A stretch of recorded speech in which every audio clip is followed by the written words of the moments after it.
Bismillah. Me voici à Virlan, en une caisse située dans les caves. Mes blessures en guériront mieux. Seule la plaie de mon épaule n'est pas encore totalement refermée. J'y garde une douleur qui m'empêche de beaucoup bouger le bras. Mais il s'agit du gauche, si bien que je peux continuer à écrire. J'aime à le faire et cela occupe mon temps. Je n'en ai que bien 3 à perdre. Jamais je ne sors de mon trou, sauf à l'occasion un petit moment de nuit. Encore, madame, veille-t-elle à ce que nul ne puisse me surprendre? Les serfs de Virlan sont comme tous les autres. Ils n'aiment pas qu'un seigneur soit blanc. Combien d'entre eux iraient aussitôt, s'ils m'apercevaient me dénoncer à la fraternité? Plus encore qu'à la mienne, je dois penser à la sécurité de la dame de Virlan.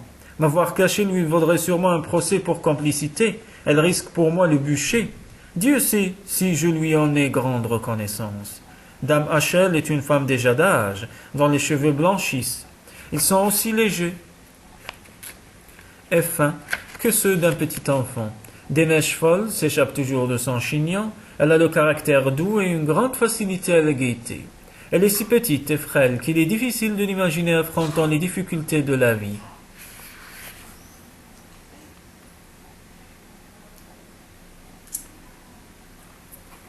Cependant, je sais qu'elle tient le domaine d'une main aussi ferme que celle de son époux. Je sais aussi qu'elle aime son Seigneur comme au premier jour de leur union, et que lui l'aime sans doute plus encore. Ils forment un vrai couple, ce qui est bien rare en mariage. Salène est à Rolhuis pour veiller sur le domaine. Elle vient me visiter souvent pour avoir mon avis sur l'un ou l'autre problème. Rolhuis est lourd à gérer, je le sais, à la meilleure mine cependant, et reprend du poids. Son teint retrouve sa transparence, qui est celle d'un précieux jade de Sermel.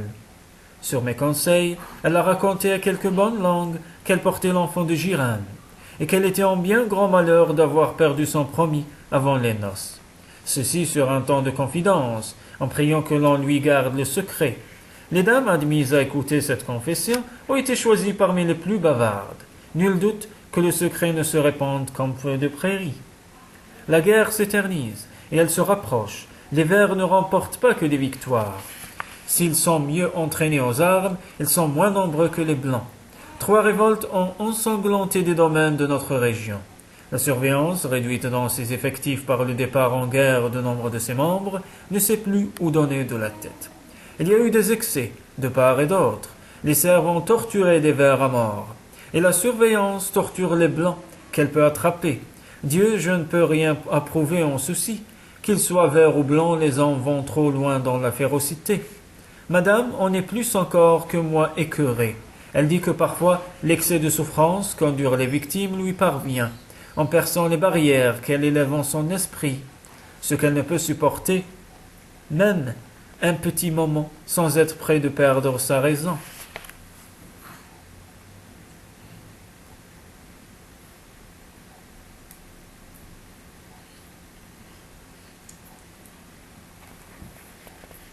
Je sais qu'elle aimerait partir et regagner ses forêts. Elle reste pour ne pas me quitter, même si je le voulais. Et j'aurais grand souci de laisser Salène seule à Rolhuis. Je ne pourrais en ce moment accompagner madame. Je suis recherché partout, avec plus d'acharnement que l'on ne traque les Serfs meurtriers. La surveillance, qui devrait avoir mieux à faire, est venue fouiller Virlan. À cause de l'amitié qui m'attache au seigneur Ragnal, la justice fraternelle en a fait autant. Heureusement, ma cache est bien dissimulée. Justice civile et fraternelle ont également fouillé Rolhuis, et grand merci à l'oncle, ils connaissent tout le secret de notre propre cache. Salène m'a dit qu'ils ont frappé Jocham parce qu'il protestait en les voyant tout mettre à sac pour mieux fouiller.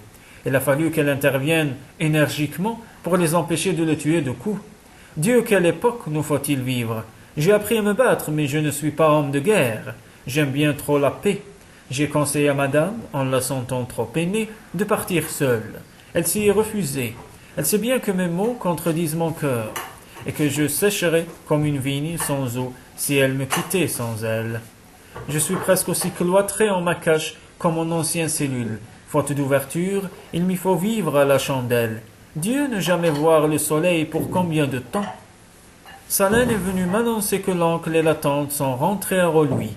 Pour ce retour en grande pompe, ils se sont fait accompagner par la surveillance. Salène n'a rien pu leur interdire. L'oncle soutient que le papier qui nomme « Ma sœur Nantes n'a plus de valeur, puisque je suis un accusé en fuite qui ne saurait encore avoir des droits sur le domaine. La surveillance a approuvé cette interprétation. Salem a crié. Dieu, Gélal, je ne puis demeurer à Roluis avec eux, ils me tueront de misère ou feront périr mon enfant. Je t'en prie, ne m'y oblige pas. Non, même pour Roluis, je ne pouvais exiger que Salem vive en compagnie de ces deux monstres. Soit, Salem, demande d'asile à Dame Achel, je vais réfléchir sur ce problème. Mes réflexions ont abouti à ceci. Je sortirai de nuit pour tuer mon bon-oncle, ainsi Salem aura ses droits en tant que fille non mariée de mon père.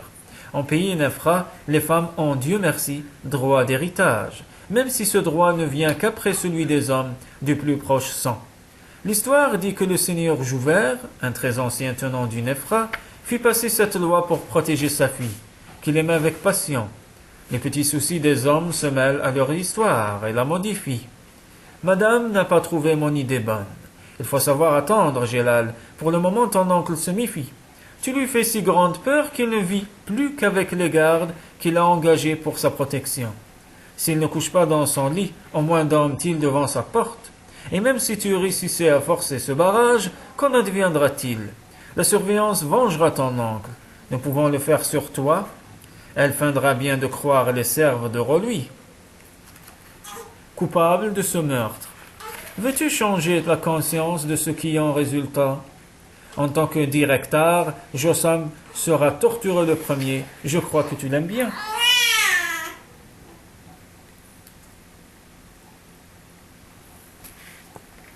Dieu, je suis trop naïf, sans doute. Je n'arrive jamais à imaginer toutes les vilainies dont les hommes sont capables. Mais madame est, hélas, sûrement dans le vrai. Les serfs de Roluis pourraient être punis à ma place. Je ne peux pourtant pas tuer Abélon au duel devant témoins. Encore faudrait-il des témoins sûrs, qui ne mentiraient pas et dont la parole serait acceptée.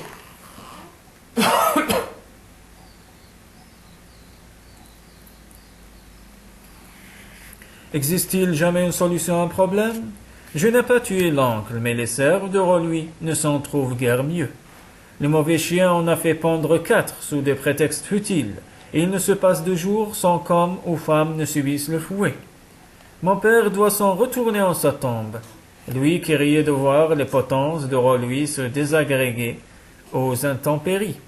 Abélon en a fait ériger de bien neuves, et il s'en sert, le maudit. J'en ai si grande rage que sans madame, je commettrai sûrement quelque folie.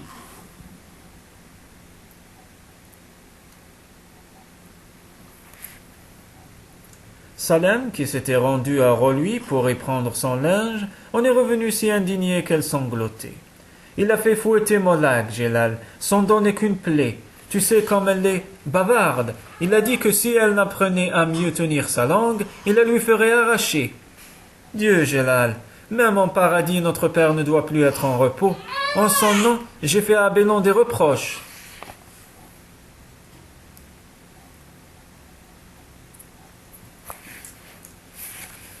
Et je l'ai menacé, s'il continuait à si mal agir, de faire appel à Dame Isane, par souci de l'honneur du sang.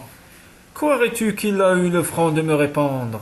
Je tiens Roluis et le mène à ma guise, comme il se doit. Je te conseille d'être plus douce et plus soumise. Je t'ai permis par bonté d'âme d'aller visiter Achel de Virlon.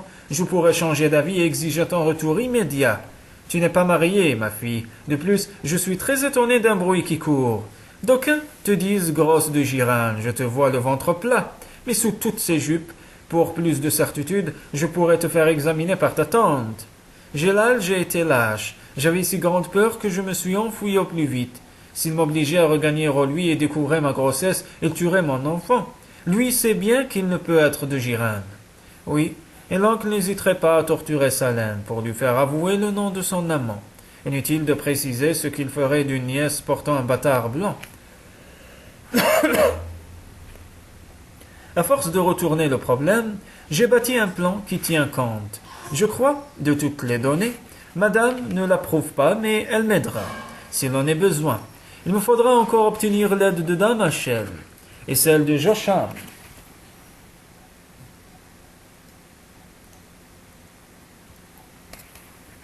J'ai abordé Dame Achel alors qu'elle m'apportait ma soupe. Dame, oserais-je vous demander encore de prendre un risque pour moi? Je ne le crois pas trop grand. Demandez, Gélal, que désiriez-vous? Que vous alliez un soir rendre visite à mon oncle sous un prétexte quelconque et que vous vous attardiez sur place jusqu'à mon arrivée. Gélal, vous n'y pensez pas vous rendre à Rolhuis. Il le faut, dame. Je veux provoquer mon oncle en duel. J'ai besoin d'un témoin dont la parole ne pourra être mise en doute. Vous voudriez que je sois ce témoin? Je le serais bien volontiers, mais pensez tout de même à ce que vous risquerez en vous montrant. Votre oncle a engagé une garde. Je le sais, dame, et je dois courir ce risque. Vous-même en prendrez un. Vous serez interrogé, peut-être sans beaucoup de courtoisie, tant par la surveillance que par la justice fraternelle. Le risque n'est pas grand. Ils n'oseront jamais aller trop loin avec moi. Mon époux est de la parenté du seigneur Rollard.